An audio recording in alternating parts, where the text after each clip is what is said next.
Lo que vamos a ver ahora se llama redes convolucionales eh, o modelos convolucionales y básicamente se utilizan fundamentalmente para clasificar o hacer regresión en fenómenos que subyacen en algún dominio continuo. Ejemplos clásicos son el espacio y el tiempo, pero no tienen por qué ser esos. Alcanza con que exista un dominio suficientemente complejo y continuo donde el patrón se represente. Ya vamos a primero ver algunos ejemplos particulares, después vamos a tratar de abstraer un poco la idea.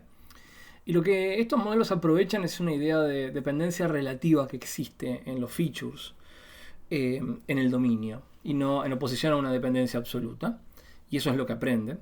Y lo que tratan de hacer y captar es aprender es el patrón de dependencia relativa recurrente que existe en el proceso y aprovechar eso para clasificar o para hacer regresión.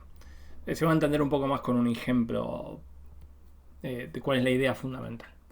Pensemos en un problema de clasificación. Supongamos que tenemos primero vamos a pensar el lado izquierdo del slide, que tenemos un problema de clasificación y tenemos dos clases, las clases 0 de color azul y la clase 1, el problema más sencillo que vamos a pensar. Y supongamos que en este problema ambas instancias de ambas clases se les mide tres features, tres atributos que son x1, x2, x3. Entonces podemos saber claramente que, y supongamos por un segundo que estos son como dos representantes, dos prototipos de ambas clases. Podríamos, si tuviéramos que resumir la situación, podríamos decir que básicamente la clase azul se caracteriza por tener un valor mucho más grande en el feature x1, en tanto que la clase roja tiene un valor mucho más grande en el feature x2. Y en el feature x3, la clase azul tiene un valor relativamente moderadamente más grande. Entonces, supongamos que esto fuera cierto y se cumpliera en la mayor parte de las instancias, alcanza con mirar los valores de los features y, por ejemplo, establecer un punto de corte en ellos para decir a partir de qué punto yo clasifico una instancia en rojo y en azul. No sé, pongamos un punto de corte, supongamos el umbral de 6, nos serviría incluso para el feature x1 y x2 y diríamos, mira, si x1 es mayor que 6 y x2 para un objeto y es menor x2 que 6 para ese mismo objeto, pensaríamos que es azul y para el rojo al revés. Creo que es bastante obvio lo que estoy contando, pero cuesta pensar esta idea que para hacer esto, los features x1, x2 y x3, no lo usamos mucho acá, pero no importa, la misma idea vale, son features que de alguna manera son absolutos. Entonces, podemos establecer el aprendizaje, el patrón que vemos para separar las dos clases, tiene que ver con que x1 siempre va a tomar valor alto para azul y valor bajo para rojo, y x2 lo mismo. Pero es siempre ese feature, o sea, ese feature siempre mide exactamente lo mismo.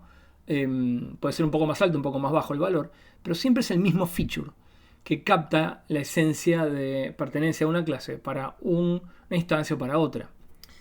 Eso es tan obvio que no se entiende la diferencia, pero ahora vamos a pensar en un problema de clasificación de imágenes y eso nos va a permitir entender la diferencia de por qué esto es una situación muy particular. Pensemos ahora en un problema de clasificación de imágenes y lo que tenemos que detectar son letras. Y voy a hacer un ejemplo no con dos letras, sino pensemos una sola, con una R. Y pensemos que tenemos una pantalla, constituida por píxeles, cada elemento gráfico que puede valer 0 o 1, acá solamente están marcados los unos.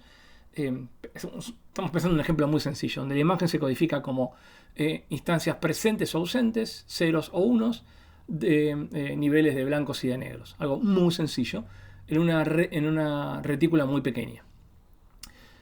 Si yo les pregunto ahora a ustedes cuál es el feature en este problema, esto es una instancia claramente, esto es una observación, y como humanos sabemos claramente que es una observación a la cual le corresponde la clase R.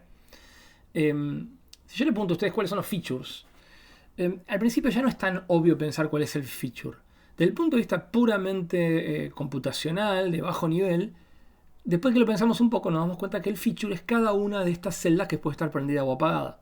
Entonces, si esta es una matriz que tiene, por idea nada más, 10 por 10, no sé si tiene 10 por 10, pero pensamos que tiene 10 celdas en la horizontal por 10 celdas en la vertical, en esta imagen, y en cualquier imagen que saquemos con exactamente esta misma pantallita, vamos a tener 100 features. O sea, los X irían de X1, X2, X3 hasta X100.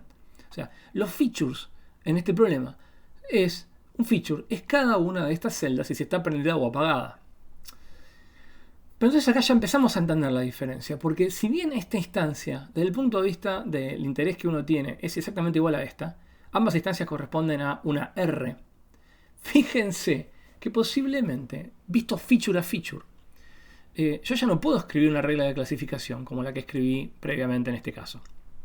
¿Qué voy a decir si me baso en este feature? Que soy una R si tengo prendidos estos features que están acá, estos píxeles que están acá y estos que están acá. No, es falso. Esto no vale para esta instancia. Y al revés. Sin embargo, nosotros no tardamos casi nada en darnos cuenta que hay una R acá y acá. Por más que nuestras retinas podrían ser pensadas como la pantallita esta de 10×10.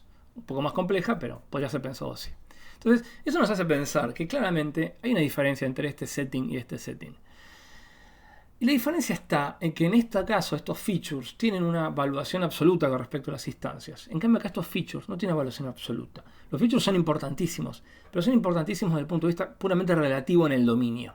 Y acá estaba la definición y por qué esto de la importancia del dominio y lo de las dependencias relativas. Lo que hace a este caso una R, igual que este caso una R, no es que cada feature individual si se prendió o se apagó.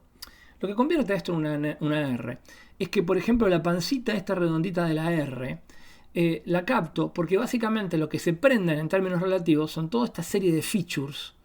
Si se prendió con alta probabilidad se tiene que haber prendido este y este, y si se prendieron estos de acá, o se prenden los de más arriba separados o se prenden los de más abajo. Y si se prendieron acá y acá, es de esperar que también se prendan los que están a la izquierda y los que están a la derecha. Pero entonces el valor, la importancia, lo que yo tengo que captar para clasificar en este caso, no es si un feature en particular se prende o se apaga, sino es algo como que se mueve en el dominio y que es relativo al dominio. Y lo que tengo que ver es si ese patrón se reproduce en algún lugar del dominio. Pero una vez que se reproduce, lo que espero encontrar es el valor relativo de dependencias de estos features para captar, por ejemplo, la pancita de la R. Y lo mismo con esta patita inclinada. Entonces, lo que vamos a ver ahora es una serie de modelos que, de alguna manera, desde el punto de vista computacional, abstrae esta noción de dependencia relativa dentro de un dominio.